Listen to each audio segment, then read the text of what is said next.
It is my pleasure to introduce both Dr. Karen Stout and Dr. Eric Krieger to speak this morning.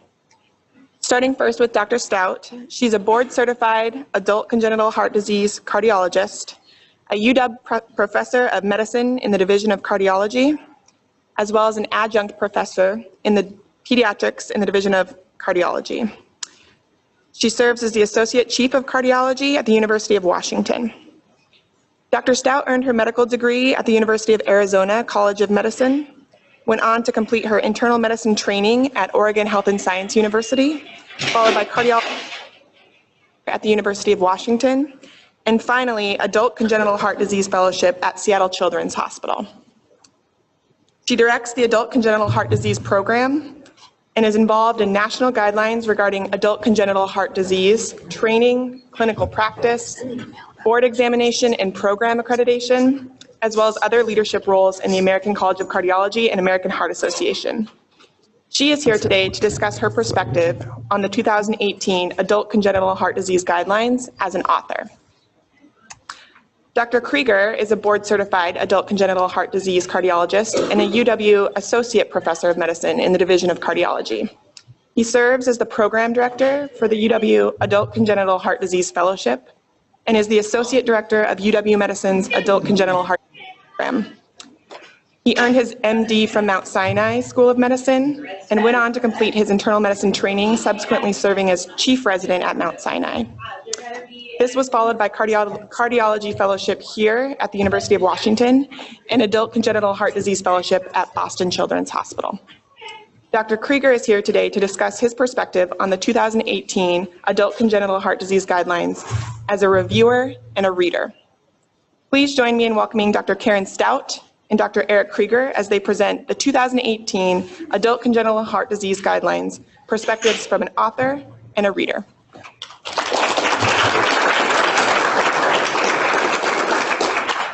Well, thanks very much for the very nice introduction, and thanks for to speak today. We don't have any disclosures. Brief outline today, we're going to try to convince you perhaps that you should care at least a little bit about adult congenital heart disease. Karen's going to talk to you about the guidelines process. We'll be talking about the adult congenital heart disease classification systems and then move on to a discussion of some specific abnormalities and how they're handled in the guidelines. And I wouldn't blame you if you were sitting here wondering why you should waste your time worrying about something so rare as adult congenital heart disease, and wouldn't we all be better off if we focused on common problems like coronary artery disease, congestive heart failure, or valvular heart disease. But I'd argue congenital heart disease isn't quite as rare as you might suspect. It's in fact the most common form of birth defect present in 1% of babies, meaning that 40,000 births per year are babies with congenital heart disease. And while some of them are relatively straightforward lesions like ASD or VSD, a full quarter of these defects are critical lesions, meaning that babies are unlikely to survive for a year unless they undergo surgery. So that means each year we have 10,000 babies born with a critical congenital heart anomaly. So what does that mean? We've gone through in the last half century a really radical change in what's happened to those babies. Before the 1950s, the vast majority of babies born with a critical congenital heart anomaly died in infancy, and the few that did survive had severe limitations and a drastically shortened lifespan. From the 1950s to the 1980s, there was a rapid development in both diagnostic techniques with the development of echocardiography, surgical techniques, ICU care, pediatric cardiology, such that the majority of babies born with even severe heart defects would survive to adulthood, but usually with some pretty significant residual lesions. And now we're in what we call the modern era, where death during childhood is exceedingly rare, even for the most complex forms of congenital heart disease. And because of this increased survival, congenital heart disease is no longer just a problem of children. So I want to draw your attention to this table here on the left. And this is data that I'm showing you first from 1987, 1988. And this is the average age of survival of the general population in these black dots and babies born with congenital heart disease in these yellow bars. And you can see in 1987, 1988, a full quarter of babies died before the age of 1, and then there was continued mortality throughout childhood, and the overall survival curve is dramatically shifted down for babies with congenital heart disease. Fast forward just 20 years, and you can see that things are very, very different. Death during childhood became very rare, and survival of babies born with congenital heart disease came very close to mirroring that of the general population. And on account of that increased survival, now there are more adults with congenital heart disease than there are children with congenital heart disease in the United States. In the 1950s, children vastly outnumbered adults, children here in the pink bars and adults in the orange. By the 1980s, in the middle of the table, you can see things were starting to balance out. But for the last decade, there's been more adults with congenital heart disease than there have been kids. And that's led to a dramatic increase in the rate of hospitalizations for congenital heart disease. This is a look at a period from 1998 to 2005, and you can see that the annual number of hospitalizations has more than doubled from 300,000 to over 600,000 in that time period. Now, a couple of years ago, Karen got together with a couple math nerds over at the school and tried to figure out how many adults there would be with congenital heart disease over the next half century. So what we can see is that from the 1970s to the current day, there's been a steady increase in both the number of ACHD cases and the adult congenital heart disease prevalence. And that I find even looking at different documents and saying, okay, well, that one has guidelines, that one has recommendations in it, that has recommendations, this one says guidelines, that one says something else. What is the distinction between them? So one of them is that in guidelines, we're really supposed to do high quality data. God bless AFib and heart failure. They got nothing but high quality data. They can go through thousands of recommendations. We have a little bit less. On the other hand, we can't leave people with no information at all. So we tried to find a balance between expert opinion, which guideline processes want you to de-emphasize, and high quality data, which we're supposed to really be emphasizing. So how did we do with our group of experts? 175 pages whittled down from the original 300, 179 recommendations, data supplements that are 200 plus pages, so there actually is a lot of data. Of the level of evidence C, which are expert opinion, we had 90 recommendations. We had 88, so we're kind of getting on some parity there between some that have data and some that are expert consensus, and that is better than the 2008 guidelines, courtesy of the work in the field. And then our one level of evidence A. And we are so proud about that, we can't even tell you. It is an actual randomized controlled trial with some other stuff behind it. Yeah, start in a small field, your bar gets really low. It's kind of awesome, just as a suggestion professionally.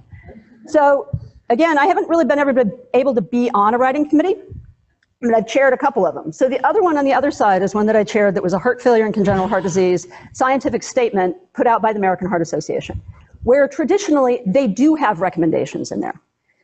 I had overlapping responsibilities on these projects, and when I understood what the vetting process was and the actual process for generating recommendations was for the guidelines, I convinced the writing committee on those two documents, it was big so it split into two, that we should not be making any recommendations because the actual process for developing them was vastly different, and there were 3 reviewers, period, 3. This one, hugely vetted. That one, not vetted. So I'm not saying that to discount any guidelines out there, but when they actually have guidelines behind them, I think you can look at them and you can disagree with them, as somebody might do, but you at least know that a lot of eyes have been laid on them and it's been vetted, whereas some of the other things may not have been vetted to the same degree. And I'm not judging one way or the other, I just put it out there because it was a real eye-opener to me as somebody who reads these things, but didn't necessarily understand the differences. The other thing that's important for us as guidelines writing committee is who's our audience. As Eric already said, the vast majority of patients are going to be seen by non-ACHD cardiologists. So we're all trained when you hear hoofbeats, they're horses. But for us in congenital heart disease doctorness, the horses really are the ACHD patients. But there's a whole bunch of people out there for whom ACHD is still a zebra. And then there's a growing body for whom it's a horbra. So the horbra is that weird combination of something you're sort of familiar with something you're not so familiar with. It's also called a zorse for anybody who doesn't want to call it a horbra. So then what does that mean? We need to cover the entire spectrum of these people. That is my friend Jim. Jim is an orthopedic surgeon at Swedish. How often does he come in contact with ACHD? I think the only time he ever hears the phrase is when we're having dinner. So we still have to have guidelines that are going to touch on Jim, an amazing orthopedic surgeon, in a non-academic center. Then we've got the whole gaggle of folks who end up touching on our patients fairly regularly. Kim O'Connor has a whole gaggle of my patients that she takes care of in primary care. Edith Chang gets to deliver a bunch of them. Kelly Branch gets to admit them to Cards A. So these folks all get to have some contact with these so that it's looking for them more like that Horbra. It's a sort of familiar thing, but still has some unfamiliar features. And then there's Mark Lewin, who's the chair of pediatric or chief of pediatric cardiology at Children's. He knows this a lot, but doesn't necessarily take care of adults. So he's an audience, as is Melissa Robinson, who has to do all the ablations on our procedures. These folks are pretty familiar with ACHD, but it's not what they do all day. And then we have to actually incorporate in our guidelines any help we can provide the people who do this every day, including the prior guidelines writing committee, which is an intimidating lot of luminaries in our field, and that guy. So he is one of the smartest ACHD cardiologists I've ever met. And so our guidelines actually have to be something that makes sense to him and that help him, because he can kind of figure this out on his own. So we have this entire spectrum of potential readers of these guidelines. So we wanted to try to really minimize the expert opinion, but not leave people floundering when we actually did have something cohesive and agreed upon to say. And now we're back to that guy. That guy. All right. So like we said, there's not enough ACHD docs out there to take care of our patients. The problem is, it seems like when ACHD patients see adult congenital heart disease doctors, they have better outcomes. So here's a interesting study from a few years ago that looked at the mortality of patients with adult congenital heart disease who are cared for at a specialty referral center and compared it to those who are not. And what it showed is that there was a clinically and statistically significant difference between those two different groups. However, it was really limited to patients with moderate or high complexity disease. Not surprisingly, patients with simple disease like little PFO or a repaired VSD didn't have a mortality difference. So you could draw from this the notion that, well, we should be sending our complex patients with ACHD to ACHD referral centers. And in order to do that, you need some way to classify whether patients have complex disease or not. So for the last 25 years, we've pretty much used the same schema here, where patients were broken up into simple, moderate, or great complexity disease. And simple disease is what you might think, things like bicuspid valve, a small ASD, a small VSD, or a PDA. Moderate complexity is more complex, things like a coarctation, tetralogy of FALLOT, Epstein anomaly, and then great complexity disease is what you might expect. The real zebras like Eisenmenger's, heterotaxy, complex forms of transposition. So that's a nice idea. You know, you take the simple patients, have them seen at non-referral centers, and send the complex patients to referral centers. The problem is that this doesn't really very well describe the complexity of our patients. Let's start with something simple like bicuspid valve. I think we'd all say that's pretty simple. And it is. If you have a real great patient, like a 47-year-old woman with a bicuspid valve, mild aortic regurgitation, normal ventricle, and normal aortic size, that patient is indeed relatively simple. I don't think most of us would say that patient needs to go to an ACHD center. But what about the patient that's a little less good? Maybe the 53-year-old man with a bicuspid valve, moderate stenosis, hypertension, and an ascending aortic aneurysm. Same diagnosis, but perhaps a different level of complexity. And then I think we'd all agree a 20-year-old woman with a bicuspid valve, severe aortic stenosis replaced with a mechanical valve with an aortic aneurysm who's now pregnant is no longer a simple disease. And that patient probably benefits from specialized care. So one of the things that the new guidelines did to address this that I think is really, really important is they moved away from a straight anatomic definition of complexity. And they introduced a brand new schema, which is based on both the congenital heart disease anatomy and the physiologic state, and they somewhat awkwardly titled it the anatomic and physiologic classification schema.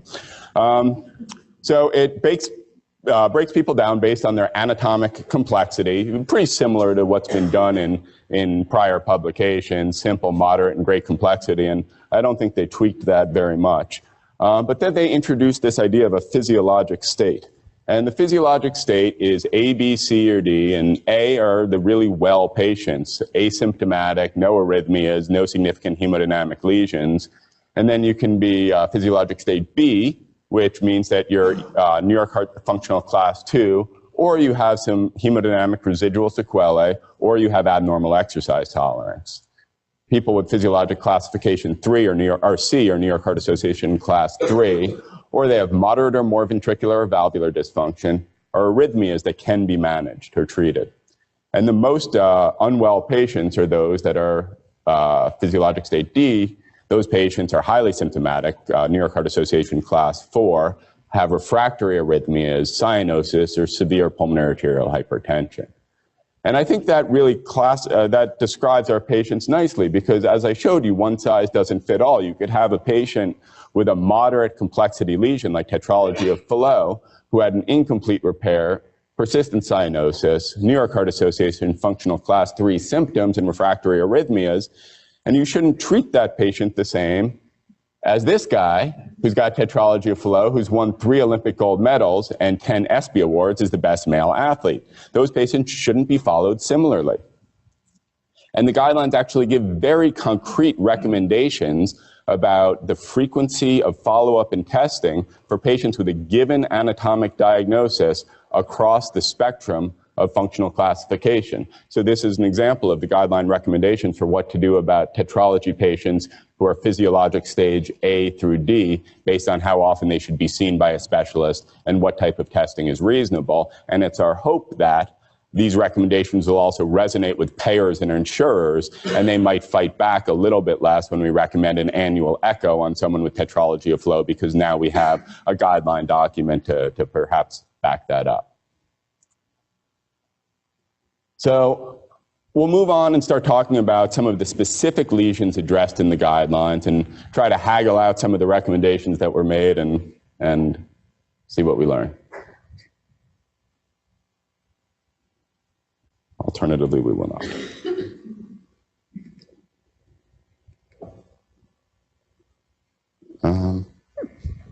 All right, tetralogy of Fallot. So most of you are probably familiar with tetralogy of Fallot. Four issues here. Patients have right ventricular outflow tract obstructions, a VSD, an overriding aorta, and secondary right ventricular hypertrophy. It's a pretty common disease as far as congenital heart disease go. It's the most common cyanotic congenital heart defect. It makes up probably a full third of our clinical practice. And it's a historic disease in the first intracardiac repair. And a lot of our surgical techniques were developed to treat tetralogy of Fallot. So we do have a surgery for tetralogy, and like all our surgeries, it's a repair, not a cure. We patch close the VSD, and we enlarge the right ventricular outflow tract to get rid of the pulmonic stenosis. The problem is when we do that, that transannular incision can cause severe pulmonary regurgitation. That leads to right ventricular dilation, right ventricular dysfunction, and then you have these patches in the heart that can be isthmus for ventricular arrhythmias. So it's common for our tetralogy patients to have long-term sequelae, even after a good repair. So the most common clinical question we face when taking care of patients with tetralogy of Fallot who've had a repair and have severe pulmonary regurgitation is what's the right timing to replace the pulmonary valve in patients with tetralogy of Fallot, to put in a competent pulmonary valve and treat their pulmonary regurgitation. And that's a hard question to answer, I think. What point can we wait until where if we wait any longer, the patient's going to have irreversible and permanent RV enlargement or dysfunction? Because I think we'd all argue you don't want to wait quite that long. And people have tried to answer this question using the same study design over 5 or 6 studies that Karen's going to show you. They look at the size of the right ventricle before surgery, and they look at the size of the right ventricle after surgery. And they say, what we want is we want the patients to have a normal right ventricular size when they're done with surgery, meaning their post-op RV size should be below that green line. And they get together a group of 25, 50, or 100 patients, and they say, aha, if we operate them before they get to this green line, they will end up below the other green line, and they'll have an optimal outcome. And from that, people have decided that we should operate on patients when their RV size is 160, 170, 180 mLs per meter squared. And that's what we do in our practice for the most part. But I think you can make a case that you need to strike a balance, because there's something to be said for early pulmonary valve replacement. You could preserve right ventricular function. You could normalize right ventricular size. Those are undoubtedly good things. But there's something to be said for waiting as long as possible, too. Because when you put in a pulmonic valve, these patients now have a new increased risk for endocarditis. That valve that you put in starts to degrade, and they have early valve degeneration, and you're exposing them to surgical risk. So every time you take someone for heart surgery, there is the unfortunate reality that they could die during that operation. So it seems like an ideal question for a randomized trial, early versus late pulmonary valve replacement, but like most of our conditions in congenital heart disease, we don't have enough patients to really put together a randomized clinical trial. So I want to show you what the guidelines recommended, and then have Karen try to defend it. So, okay, I think we'd all agree if someone has symptomatic valvular heart disease, you should take them for a pulmonary valve replacement. That's a class 1 recommendation. And then things start to get real complicated. They say, well, it can't just be that your right ventricle is big. You have to have any two of the following: a right ventricular dysfunction, a very big right ventricle, right ventricular pressure overload, a reduction in exercise tolerance. If you have 2 or more of those, then you can get a pulmonary valve replacement. But if not, we can check for arrhythmia, but if not, they just recommend following up with a congenital heart disease cardiologist, which is fine, except it's actually not the way most of us practice, I don't think. I think most congenital cardiologists out there still do operate for patients with big right hearts, because we want our patients to have small right hearts at the end of the day.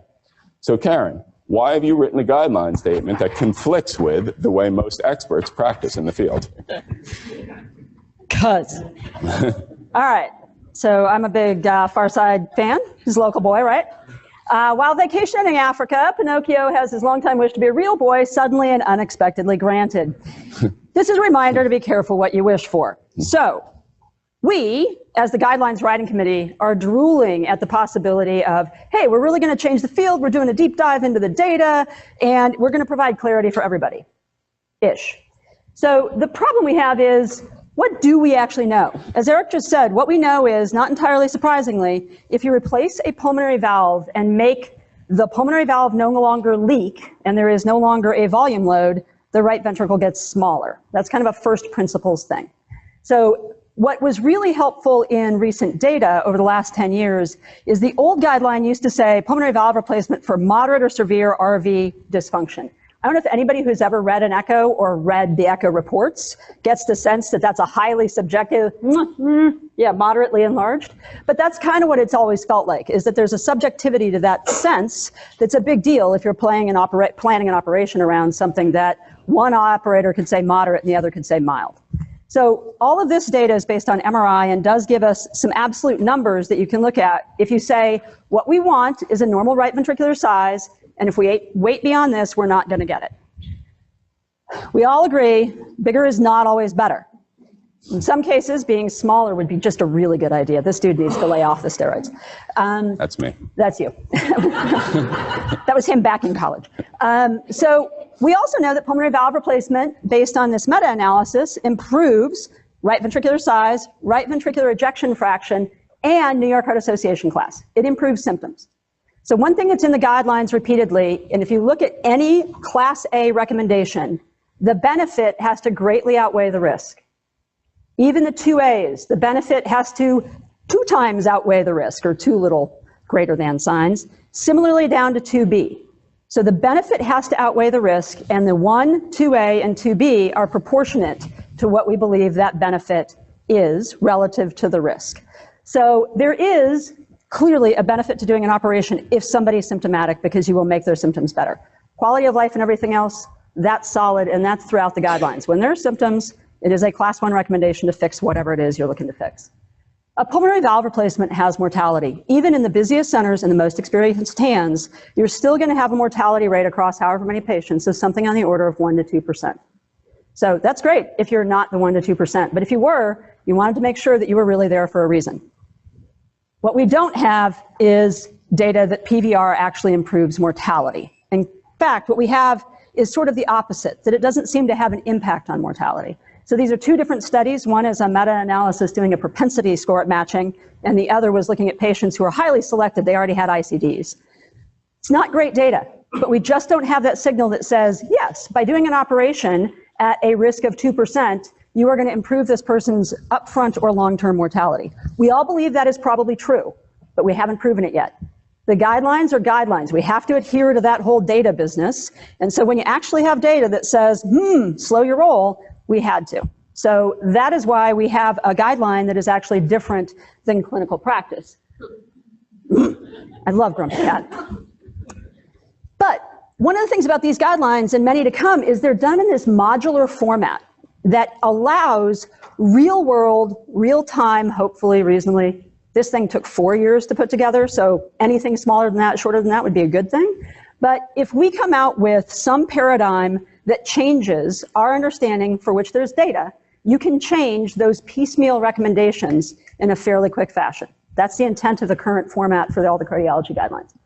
And the reality is, as Eric was just saying, is that it's not just replacing the valve. If we are fortunate enough to have all of our tetralogy of FALLOT patients have a normal expected adult lifespan, as most of the data out there would suggest we're probably going to get to, then how are we going to get there? If we keep replacing their valves, we are subjecting them to repeated sternotomies and the repeated risk of that. So we're trying to balance as a writing committee and in clinical practice, what is the value of a smaller right ventricle, both in terms of mortality and in terms of starting the clock on the next valve replacement.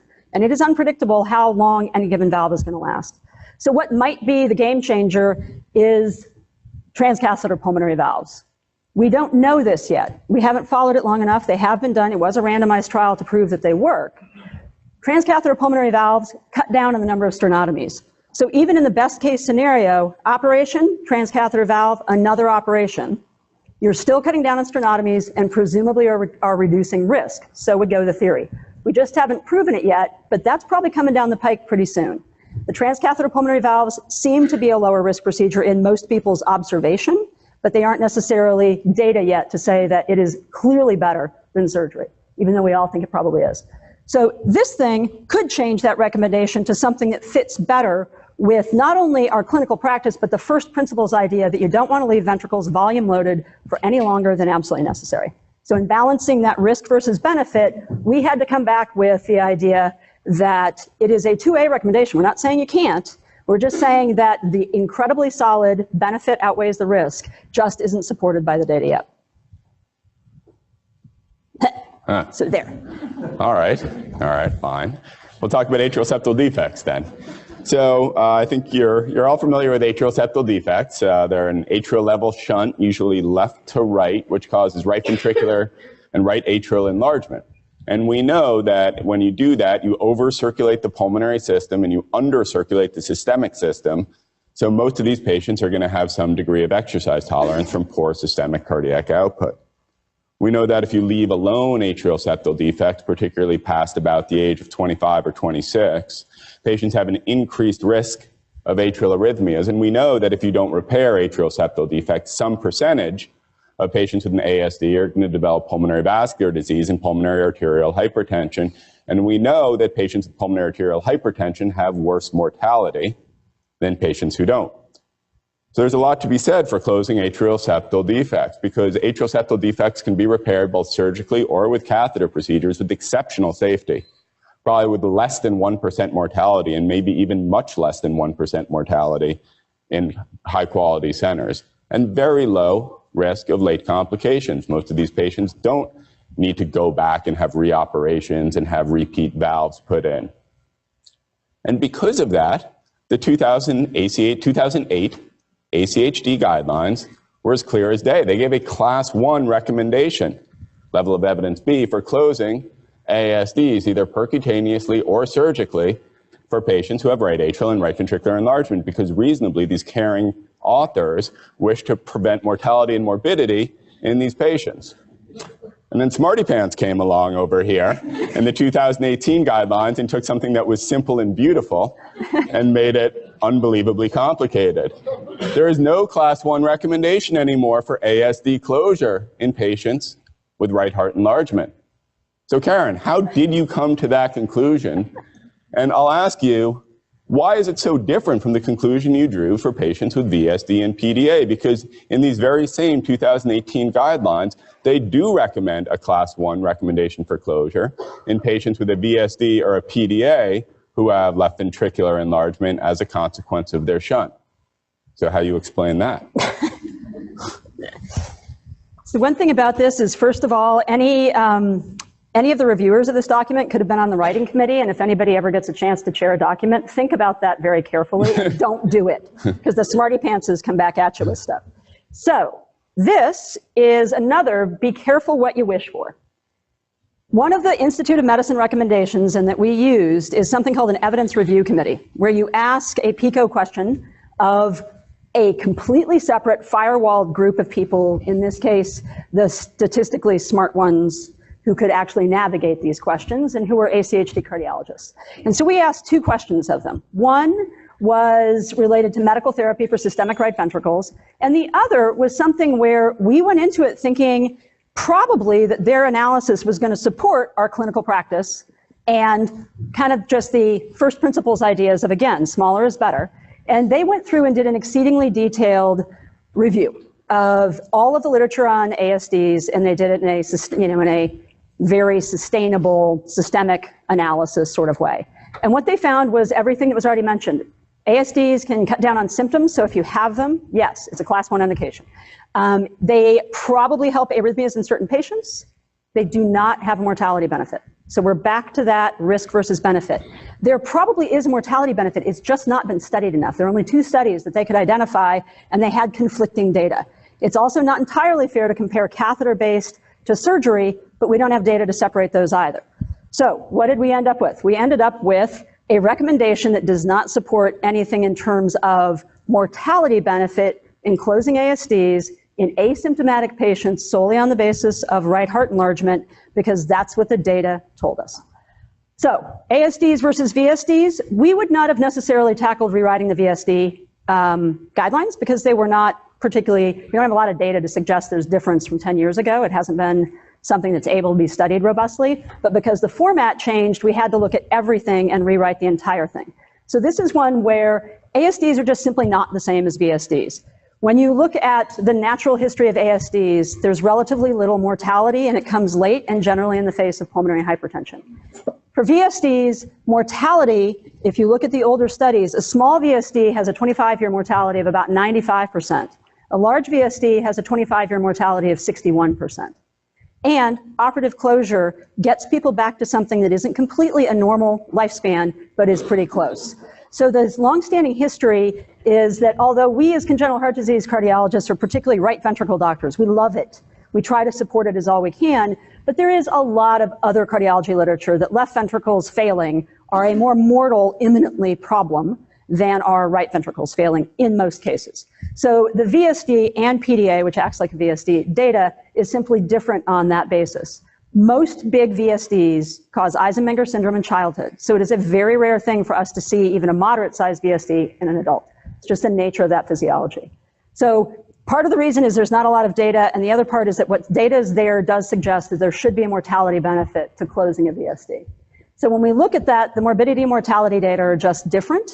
Frankly, there's a lot more of it for ASDs than there is for VSDs, but a lot of the first principles and what we know of natural history guided us to say, we can't get rid of the class 1 recommendation that was there before, even though we're having to revisit it, and so it stayed there. So when you actually look at the ASD guidelines, for Krabby Gus over there, you can still close this for symptoms. You'll make people feel better. We're not saying that you can't close it if they don't have symptoms. And back to the age-old Pirates of the Caribbean, the code is really more of a guideline rather than rules.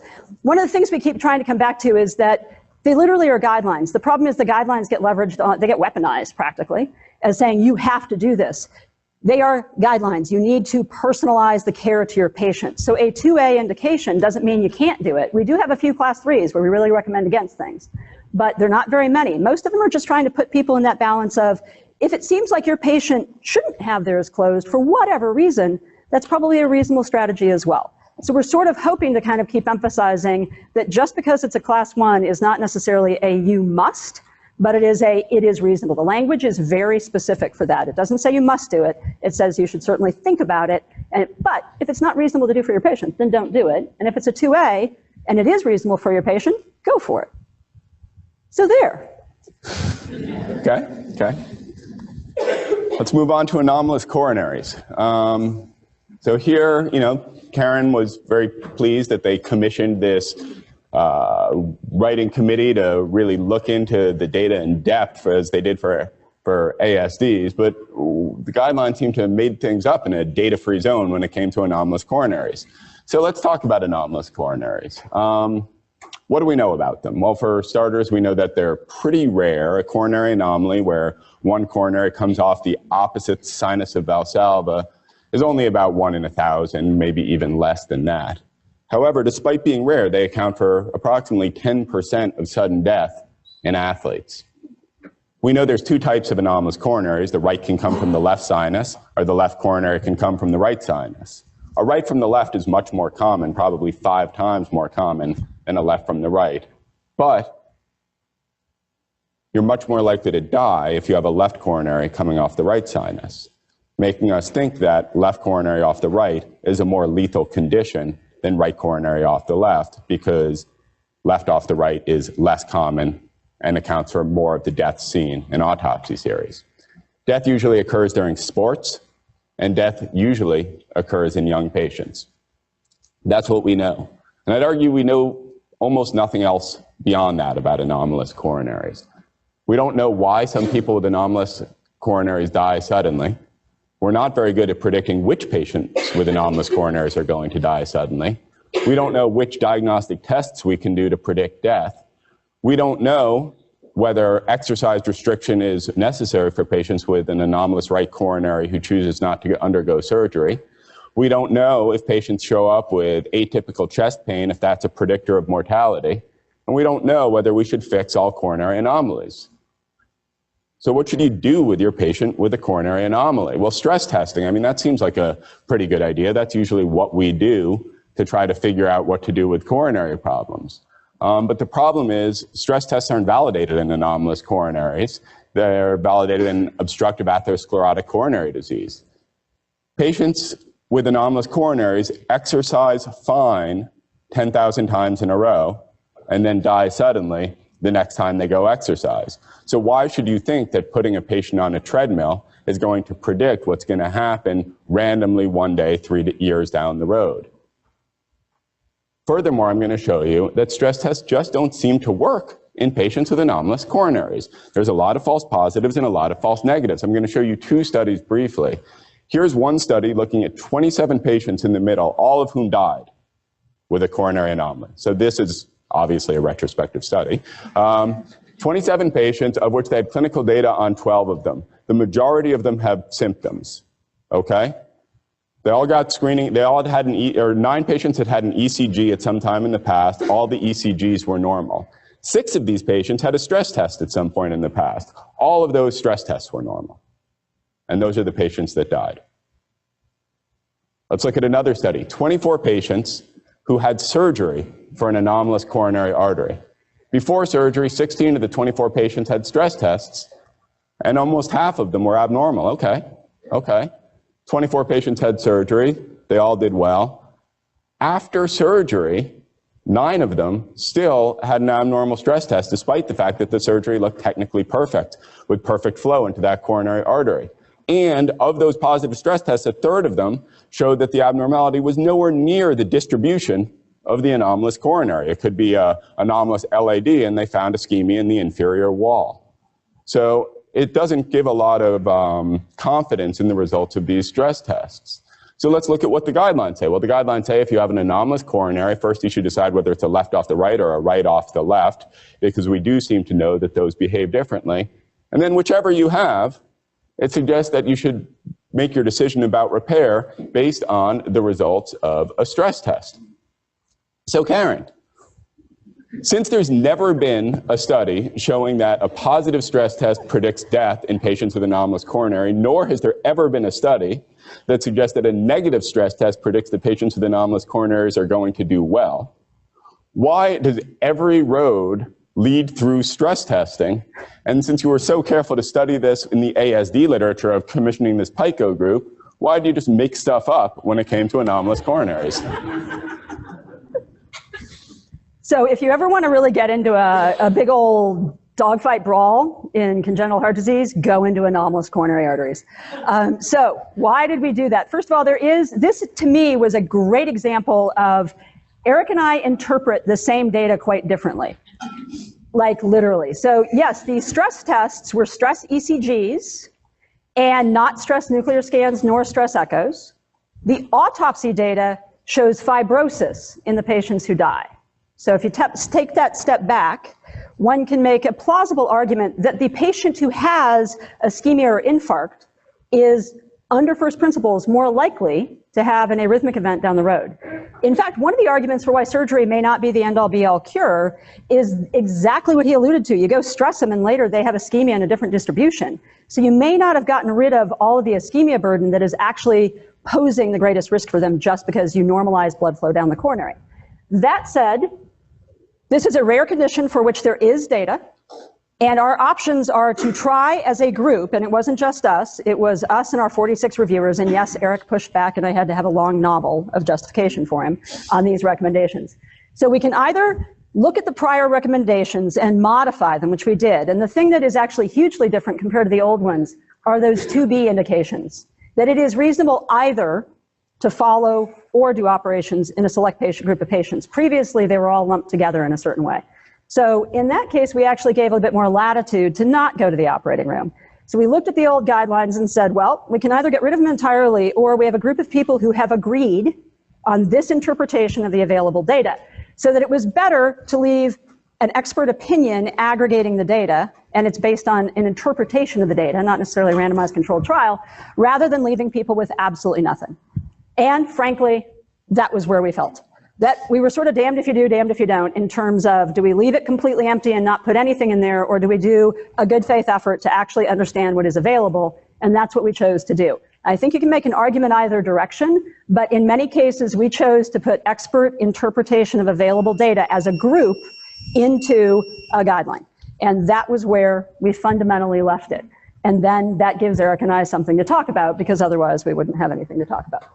So I am going to end with Chris, 35-year-old man, transposition of the great arteries, mustard repair. So Chris has a subjectively normal exercise capacity. You talk to him, he's like, yeah, I can do whatever I want to.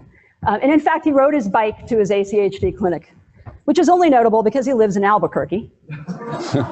It took him 10 days.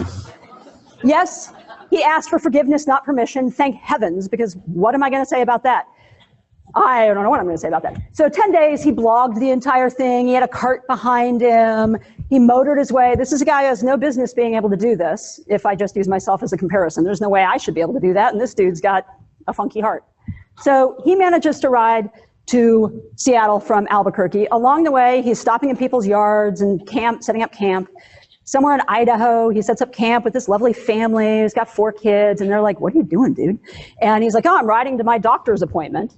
Oh, what kind of doctor? And they're like, oh, you have congenital heart disease? Our 8-year-old son has congenital heart disease.